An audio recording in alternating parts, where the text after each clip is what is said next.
Bonjour Daniel et merci d'accepter cette entrevue.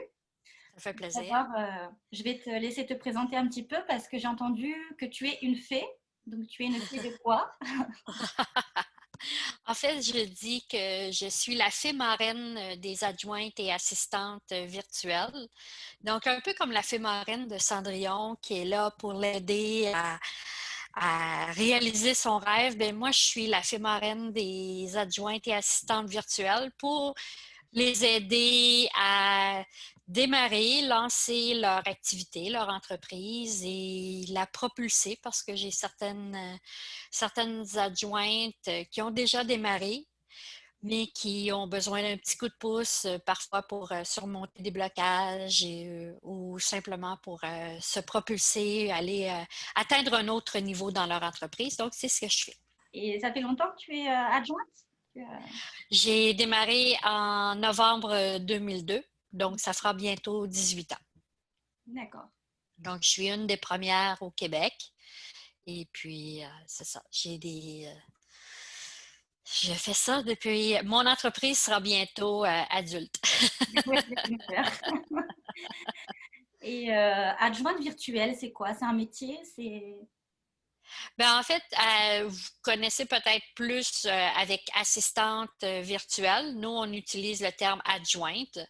Donc, c'est la personne, le bras droit du solopreneur, du coach, thérapeute, consultant, formateur, auteur, qui va s'occuper des différentes tâches administratives, techniques, bref, ce qui ne fait pas partie de la zone de génie de l'entrepreneur. Euh, les, Moi, je dis que il faut focaliser le temps sur nos talents et ce qui rapporte de l'argent et déléguer le reste. Donc, le reste, c'est l'adjointe virtuelle qui s'en occupe. D'accord. Donc, c'est très varié en fait. Oui, c'est varié, puis de plus en plus d'adjointes et d'assistantes vont se spécialiser. Donc,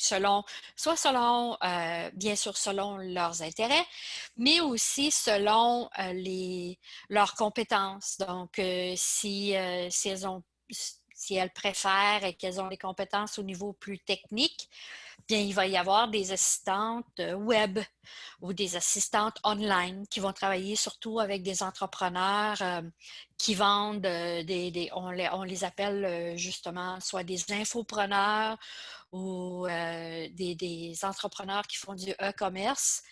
Donc, ce sont des adjointes qui vont travailler spécifiquement avec ce type de clients.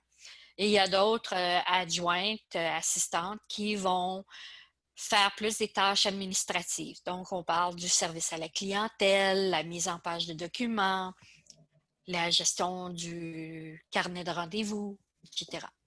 D'accord. Et tout le monde peut s'improviser adjointe virtuelle ou faut une formation ou, comment ça se passe? Ben, en fait, il faut avoir. Je pense pas qu'on peut s'improviser. Il faut quand même avoir des compétences parce que c'est notre réputation là, qui est en jeu. C'est la réputation de celle qui va s'improviser à adjointe virtuelle qui va être en jeu parce que la, c'est important de savoir ce qu'on fait. Hein, le client, lui, ne s'attend pas à avoir à donner de la formation à son assistante. Donc, il s'attend à ce que l'assistante ait déjà de l'expérience ou que Ah, connexion à couper, ça revient. donc l'assistante doit avoir un bagage de compétences, soit par son expérience ou par son expérience comme employé, comme salarié, ou encore avoir suivi des formations. Il existe, je ne connais pas tous les domaines de formation de tous les pays, mais ici au Québec, on a une formation de soutien administratif et de techniques de bureau. Donc, il y a des formations qui existent pour ça. Même à ça, je recommande à celles qui sortent de l'école de faire au moins 1 an ou 2 comme salarié pour voir comment ça se passe dans les bureaux et ce qu'elles ont à faire parce que justement, comme je l'ai dit, on ne peut pas vraiment s'improviser. Donc, il faut avoir un bagage de connaissances et de compétences pour le faire. Oui, je n'ai pas précisé, toi tu es à Québec en fait. Du coup, Oui, moi oui, je je suis en suis au France, Québec. donc là, C'est ça. Donc, il y a des différences, bon, par exemple, au niveau administratif et certaines règles qui existent en France qui n'existent pas au Québec. Par exemple, ici, une adjointe virtuelle peut faire la tenue de livres pour ses clients, mais j'ai cru comprendre qu'en France, on ne peut pas. Donc, c'est la chasse gardée des comptables. Donc ici, l'adjointe virtuelle peut faire une partie du travail avant que le comptable fasse les états financiers, etc., et les déclarations là, de revenus. qu'est-ce que le RPSAV? Le RPSAV, en fait, c'est le réseau des adjointes virtuelles. C'est un réseau que j'ai créé en 2008. Et à l'époque, parce que je voulais être très inclusive, je l'ai. Et parce que c'était surtout du soutien administratif, c'était le réseau des professionnels en soutien administratif virtuel. Donc, c'est pour ça l'acronyme. Mais avec le temps, bien, il fallait que je me rende à l'évidence qu'on fait pas que de l'administratif, on fait aussi du technique, on fait du web, il y a de la technologie derrière tout ça. Donc, c'est maintenant le réseau des adjointes virtuelles ou le réseau professionnel des super adjointes virtuelles. Donc, j'ai gardé mon acronyme. Et à quoi il sert? C'est à donner de la visibilité aux membres, c'est-à-dire qu'on a un site avec un répertoire des adjointes virtuelles qui sont membres du réseau et on reçoit régulièrement un, deux, mais certaines semaines, on en reçoit plus, des demandes de services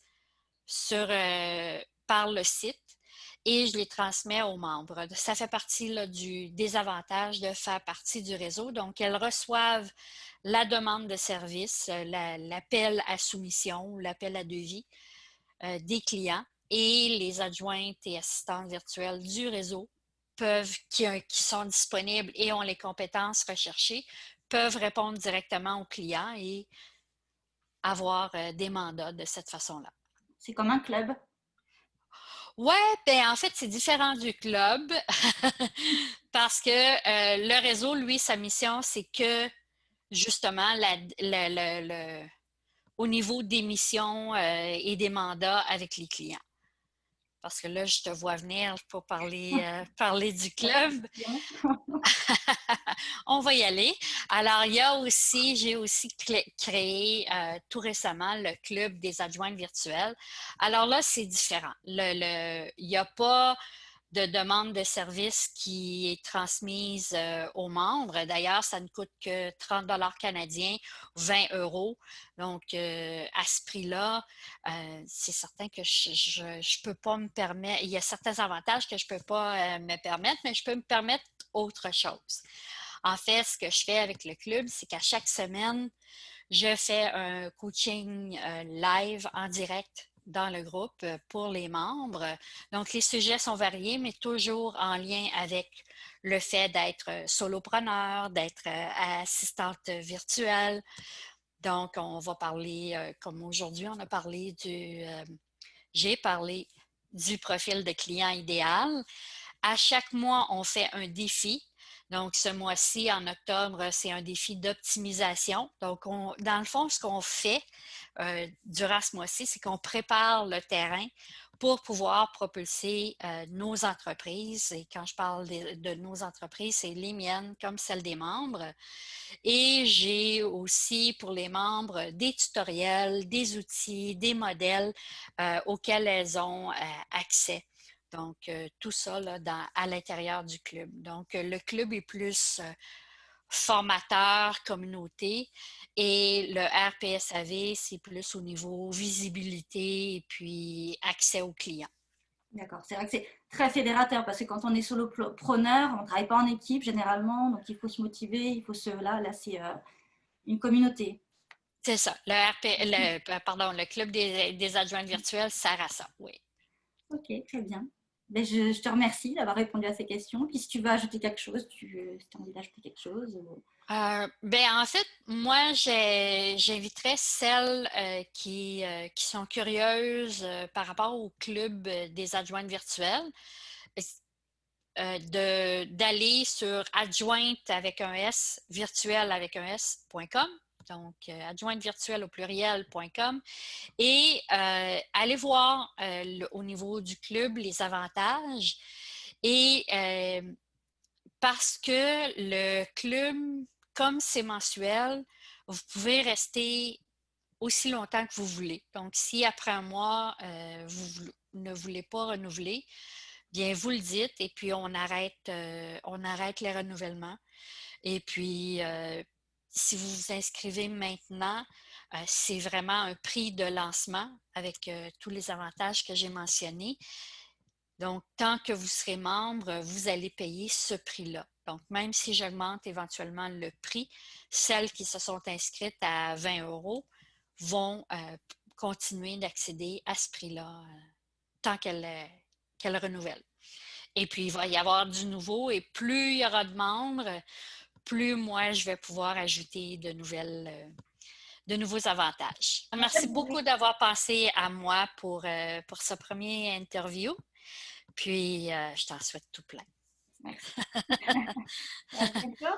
À bientôt. Au revoir.